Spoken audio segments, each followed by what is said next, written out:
Good afternoon. I hope this message finds you well on this day. Last night I attended a webinar with Diana Butler-Bass through the Damascus Project.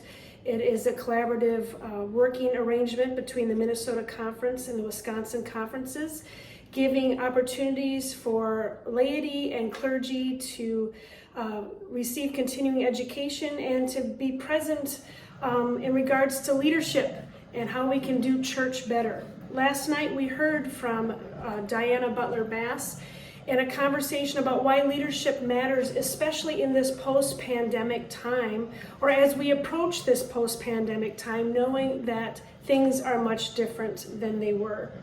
She pointed us towards a blog that she wrote in April of 2021 about religion after the pandemic. And she had cited that we are dislocated in 4 ways.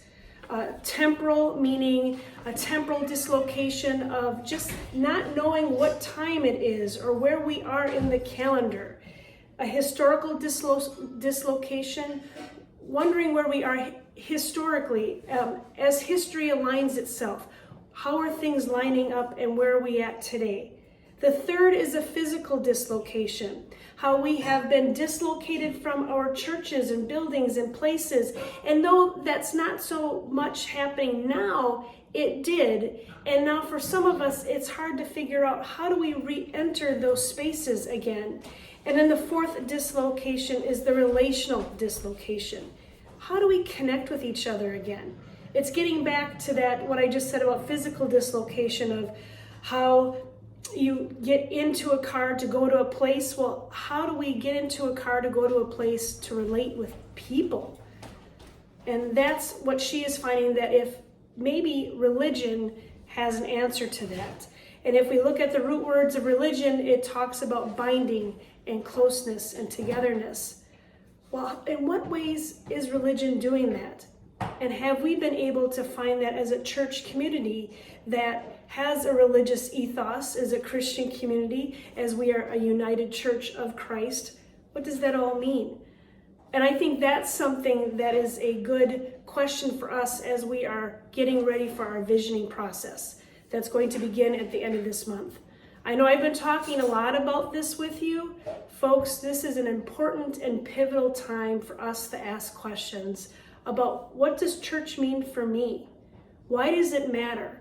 And what is the mission of our church? What do you think it is? What do you think we should be doing? Why do you come to church, or why aren't you coming to church? What do you need? What don't you need? Those are important questions for us to ask in this moment in time as we connect ourselves again, as we relocate together, so that we can figure out how to make connections with each other and with God in meaningful ways. We are being called to do something. We are on the cusp of doing something. And now we're going to get some outside help to help us with that. Because sometimes those who are not so entrenched can see the things that we aren't seeing and can ask the hard questions. And that's what Jill White will be doing with us from UCC Building Alone starting on October 30th, right after church.